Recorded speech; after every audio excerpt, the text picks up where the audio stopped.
We live in an epidemic of distraction. We're constantly surrounded by fancy technology. Our phones literally ping us every 5 seconds, and we have a world of content and TV right at our fingertips. Now, there's nothing wrong with this stuff. The problem is when this is distracting us from the work that we actually want to do.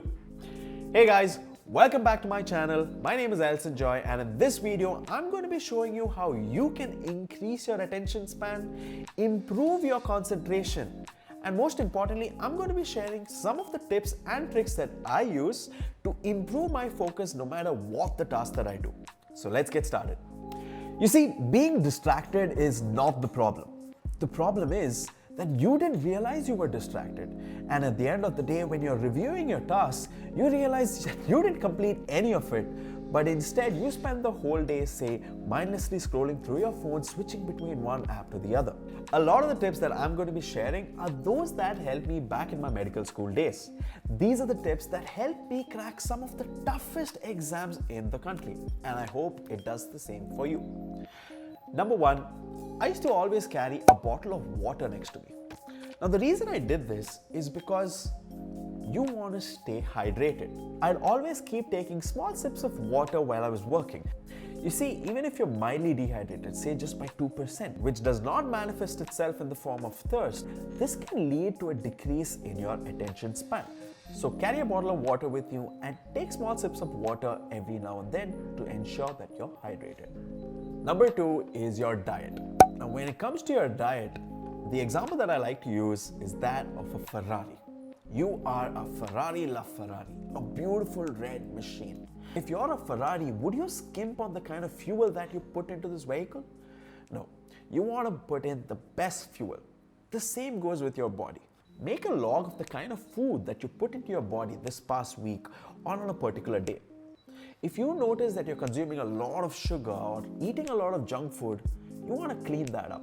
Make sure you're getting the right amount of protein, carbs, vitamins, minerals. If you're not having enough fruits, incorporate that too into your meal. This will help you work at peak performance and thereby have full concentration no matter what you do. Remember, you are a Ferrari LaFerrari.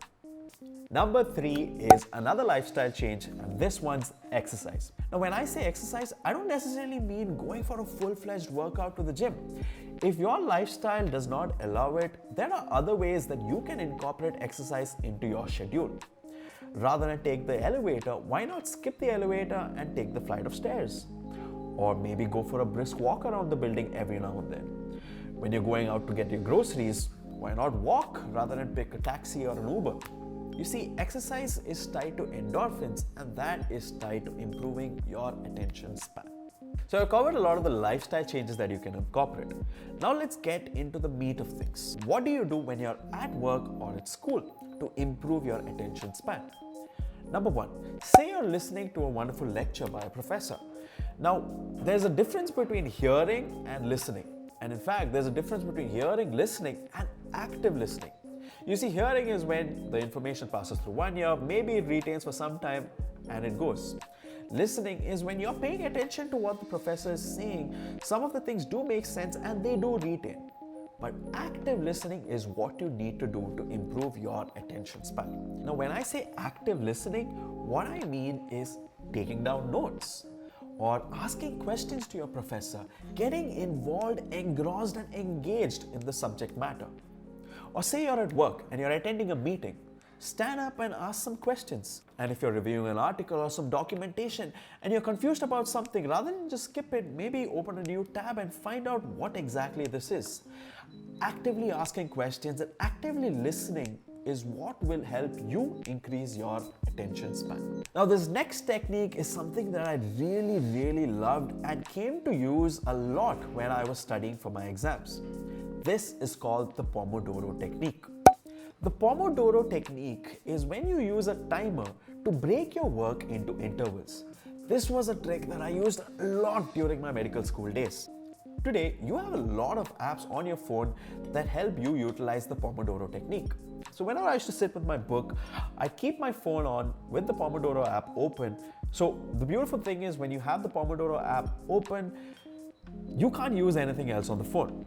So the phone would be on one corner and it would ping me every time I had to take an interval. So every 30 to 45 minutes, I take a quick break of say 5 to 10 minutes and then come back refreshed to go on to the next chapter.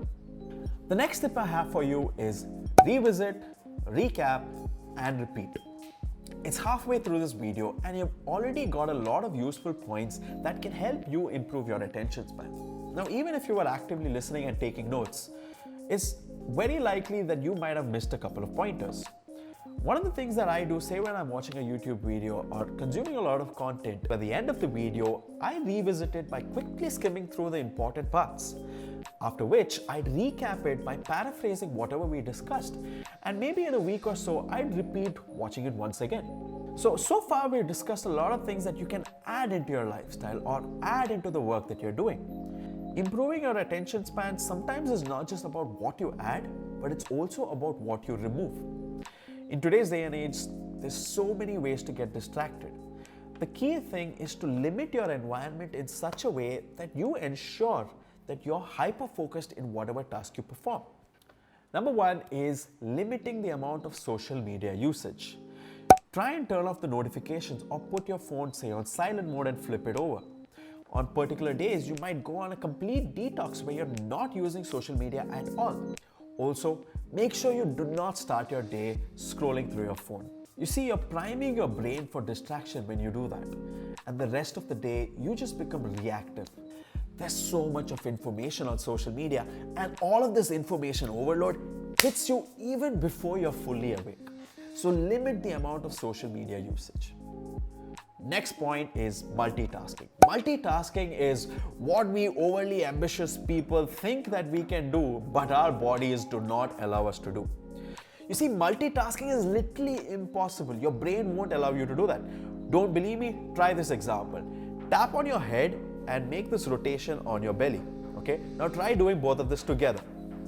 Right? Okay, now I'm doing it slightly okay because maybe I have some practice, so I can. Okay, I don't know, but it gets even harder. Now try doing this rotation on your head and tapping your belly. Okay, enough.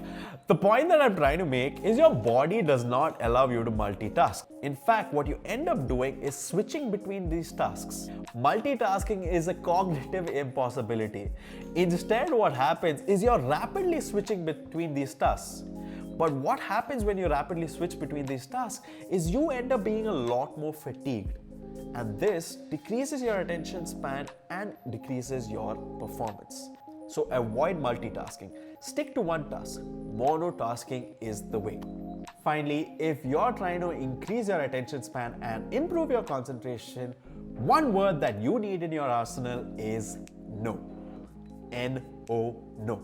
Say no to interferences, no to opportunities that distract you, and in fact, say no to toxic friendships and relationships that distract you from your vision and your goals. I'd like to end this video by telling you that life is not a race. Slow down sometimes. It's better to be more engaged and involved in your work rather than simply skipping through day by day. With that, we are at the end, and if you enjoyed this video, consider subscribing to this channel or leave a wonderful like or comment. Until next time.